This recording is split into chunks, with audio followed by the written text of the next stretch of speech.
Hi there, I'm the Not So Young Nerd, and this is Anime Scouter, the show where we pick some of the most interesting anime of the season, talk about it, and sometimes even make video essays about them. You can watch the show right here on YouTube every Sunday and Monday, and if you prefer to consume your content in audio format, all my shows are available as podcasts. You just need to look for Not So Young Nerd on your favorite podcast services. As always, if you're new to the channel, welcome, and if you're already a subscriber, welcome back. Today we're talking about My Hero Academia Season 5, Episode 6. Let's begin.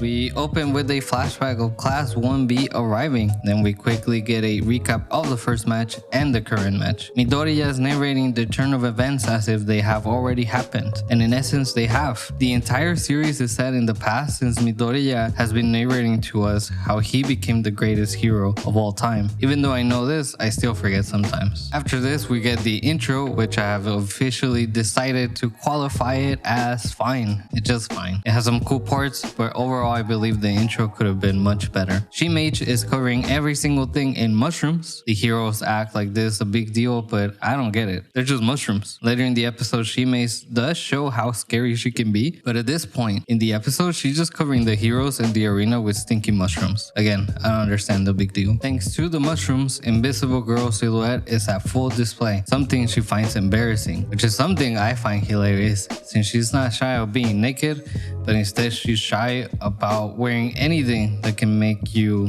see her silhouette. Manga Fukidashi shows off his power by making a wall full of wax, boom, boom, and bams. I love how My Hero Academia creates these ridiculous characters and makes them work. Like here we have a dude whose head is the shape of a manga strip, and his powers is to make stuff out of manga sounds. Something like that, no matter in what universe, wouldn't and shouldn't work. Like you can't have this character like in, let's say, Demon Slayer, you know, but you can here, and he's scary because he has the ability to create huge stone walls, and if those walls hit someone directly, they will knock them out at best and be fatal at worst. Momo gets separated from her teammates thanks to that big manga wall, and everyone questions whether 1B did this on purpose. It turns out that the answer is an absolute yes. Kendo is so afraid of Momo's ability as a leader that her plan was always to separate her. As she puts it, she wanted to take out the brain. Black King is doing his same biased commentary that he's been doing the couple last episodes, and every time he does it, more and more students join in to protest. This time Todoroki is even there. Kendo finds Momo alone and tries to knock her out, but Momo defends herself using a DIY tungsten shield. Kendo's strategy is to not give Momo any time to think,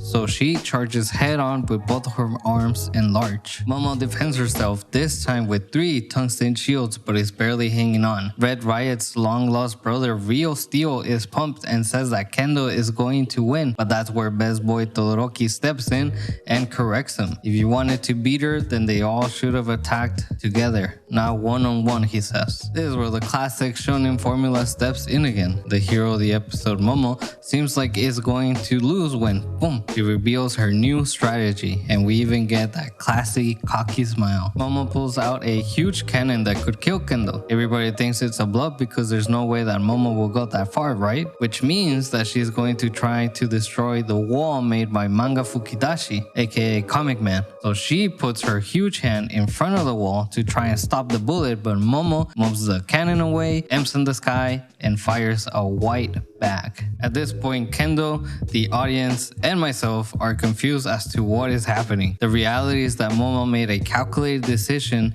to sacrifice herself in order to help her teammates since she knew she couldn't win against Kendo. Inside the bag were thermal goggles for Tokoyami and mushroom disinfectant for both him and Invisible Girl. With these 2 support items, Class 1A goes to kick ass and take names. Invisible Girl finds Manga and starts to beat the crap out of him, while Tokoyami shows another facet of his new ability, wrapping Dark Shadow around his body to fly even faster. The other disciple of darkness panics over the great speed of Dark Shadow and tries to run away, but Tokoyami traps him into his own cloak, which is inanimate, therefore Shihai can't escape. It seems like our heroes finally won, but Tokoyami starts coughing uncontrollably and even dropping to his knees. At the same time, Kendo, who is strapped to Momo, gets there just in time to restrain Invisible Girl with her huge hand. The reason Tokoyami is coughing uncontrollably and can barely move is because Shin-Mage planted a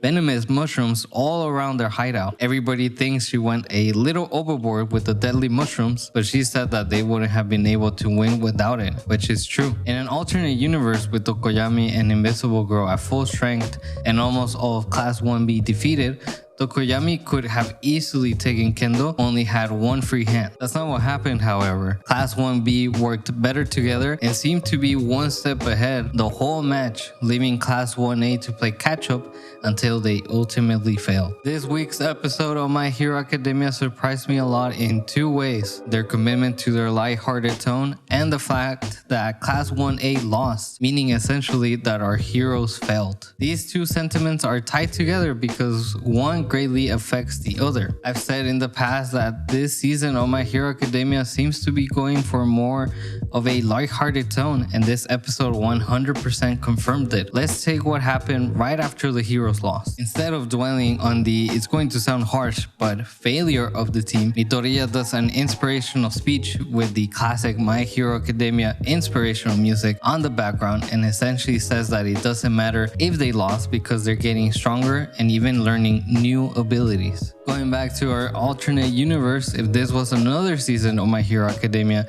the heroes would immediately recognize their shortcomings and beat themselves up without any hopeful music present. Not on this arc, however, because like I said last week, this season seems to be all about growth and character development in a safe setting. Even if the tone didn't quite match the circumstances, it's refreshing to see that our heroes are not always going to win, even if we want them to. Alright, so that was My Hero Academia Season 5 Episode 6. Do you think we're going to see Hawk or Endeavor again in this arc? Let me know on the comments below. Before I go, I just want to remind you to hit that subscribe button if you haven't already, and to follow me on social media at NotSoYoungNerd, where I post fun facts about anime and document my process as a YouTuber. Thank you so much for listening. Don't forget to check my other shows. I'll be reviewing the newest Mortal Kombat on Tuesday, and Megalobox happens tomorrow. So I'll see you all tomorrow, Tuesday, and then next week. Bye bye.